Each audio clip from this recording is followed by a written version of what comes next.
Tapi bohong.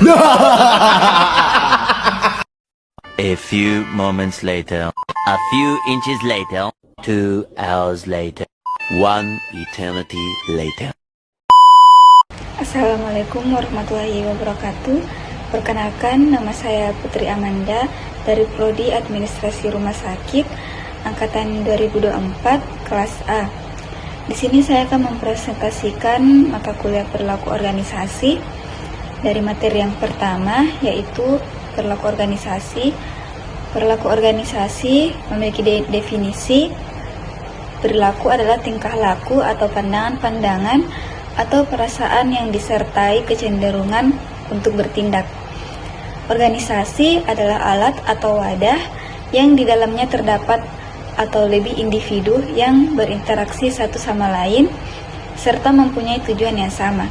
Sedangkan perilaku organisasi yaitu bidang studi yang menginventarisir dampak perilaku individu, kelompok, serta struktur dalam organisasi demi mencapai tujuan organisasi. Apa sih itu organisasi? Organisasi itu berasal dari bahasa Yunani, yaitu organon yang berarti alat. Definisi menurut para ahli, menurut James D. Monnick, yaitu perserikatan manusia untuk mencapai tujuan yang sama. Sedangkan menurut Chester I. Bernan, yaitu sistem aktivitas kerja yang dilakukan oleh 2 orang atau lebih. Selanjutnya pengertian dari Sterhen P. Robbins, yaitu kesatuan sosial yang dikoordinasikan secara sadar dengan sebuah batasan yang relatif dapat diidentifikasi, yang bekerja atas dasar yang relatif terus-menerus untuk mencapai tujuan yang sama.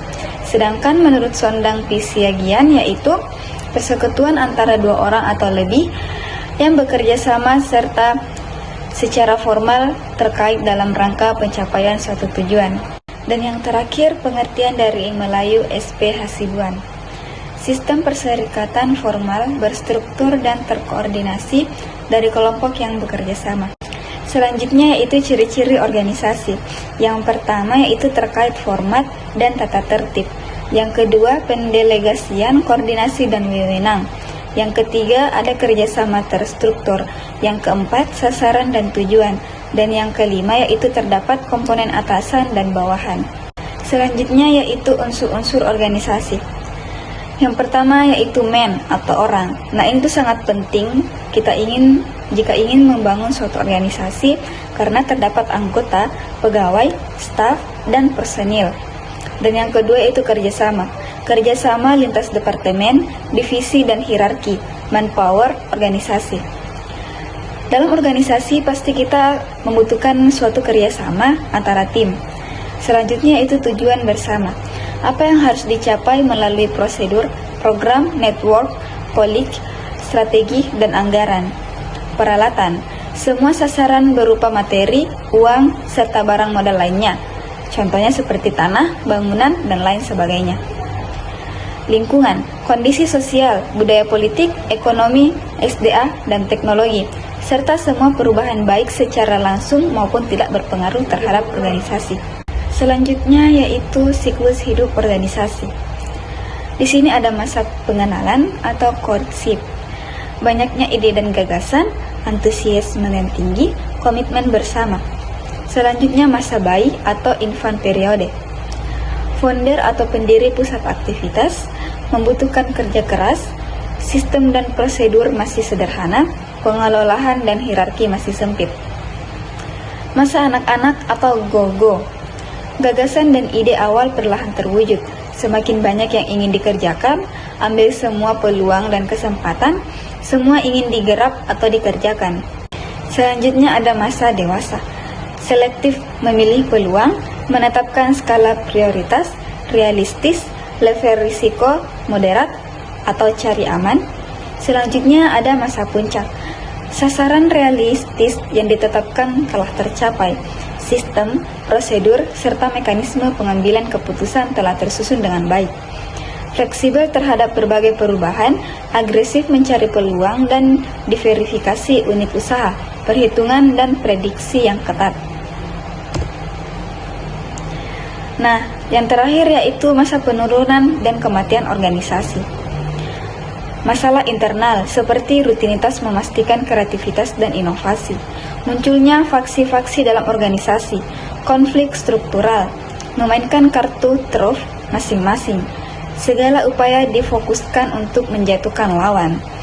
Implementasi tujuan organisasi terbengkalai, saling menyalahgunakan tanpa solusi. Selanjutnya, teori organisasi. Teori organisasi yang pertama yaitu teori organisasi klasik. Disebut dengan teori tradisional atau teori mesin. Sudah ada sejak awal tahun 1800-an. Yang kedua, teori non-klasik. Awal dasawarsa 1900-an muncul sebagai reaksi terhadap teori klasik, mengkritik dan memodifikasi. Pentingnya aspek psikologis dan sosial manusia sebagai individu maupun kelompok kerja.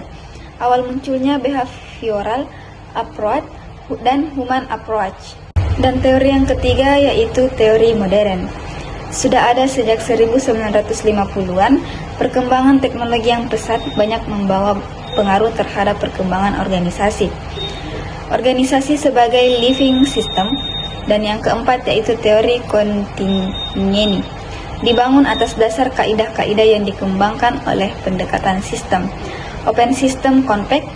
Dasar pendengarannya terletak dalam melihat hubungan antara organisasi dengan lingkungannya. Pandangan yang lebih adaptif dan transformatif. Materi selanjutnya yaitu individu dan kelompok. Individu adalah satuan terkecil dalam masyarakat, yaitu seorang manusia yang memiliki identitas, kepribadian, pemikiran, perasaan, dan perilaku yang unik. Kelompok adalah sekumpulan individu yang berinteraksi secara teratur dan memiliki tujuan bersama, norma, serta identitas kolektif yang mengikat anggotanya. Kelompok dapat bersifat formal, misalnya seperti tim kerja, organisasi, maupun seperti kelompok berteman. Prinsip dasar individual. Manusia berbeda karena berbeda kemampuannya. Manusia mempunyai kebutuhan berbeda. Orang berpikir tentang masa depan dan membuat pilihan tentang bagaimana bertindak. Seseorang memahami lingkungannya dan hubungannya, masa lalu, dan kebutuhannya. Seseorang itu mempunyai reaksi senang atau tidak senang. Nah, di sini ada personality. Yang pertama yaitu openness to expressions atau terbuka terhadap hal-hal baru. Yang kedua yaitu conscientiousness atau sifat berhati-hati. Extraversion atau ekstraversi, agreeableness atau mudah akur atau mudah bersepakat, neuroticism atau neurotisme. Di sini saya akan menjelaskan satu-satu. Yang pertama yaitu openness to expression, terbuka terhadap hal-hal baru. Terkait terhadap hal-hal baru dan keinginan untuk mempelajari sesuatu yang baru. Cenderung lebih kreatif, imajinatif, intelektual, penasaran, dan berpikir luas. Kebalikannya adalah cenderung konvensional, stagnan, dan tidak suka dengan tugas baru. Dan yang kedua yaitu conscientiousness atau sifat berhati-hati. Cenderung lebih berhati-hati dalam melakukan suatu tindakan ataupun penuh pertimbangan dalam mengambil sebuah keputusan. Memiliki disiplin diri yang tertinggi dan dapat dipercaya. Dapat diandalkan, bertanggung jawab, terburu-buru, tidak teratur, dan kurang dapat diandalkan dalam melakukan suatu pekerjaan. Yang ketiga, extraversion atau ekstraversi.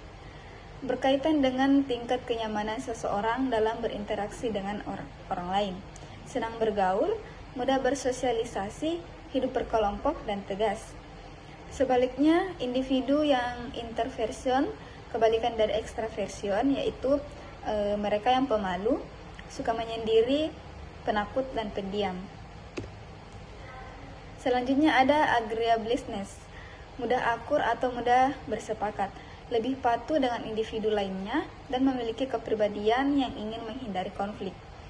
Kooperatif, dapat bekerja sama, penuh kepercayaan, bersifat baik, hangat dan berhati lembut, serta suka membantu.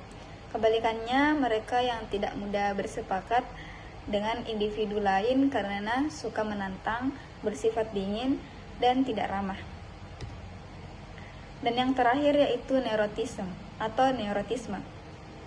Dimensi kepribadian yang menilai kemampuan seseorang dalam menahan tekanan atau stres. Karakteristik spesifiknya disebut emotional stability. Individu dengan emosional yang stabil cenderung tenang saat menghadapi masalah, percaya diri, memiliki pendirian yang teguh. Kebalikannya yaitu seperti mudah gugup, depresi, tidak percaya diri, dan mudah berubah pikiran.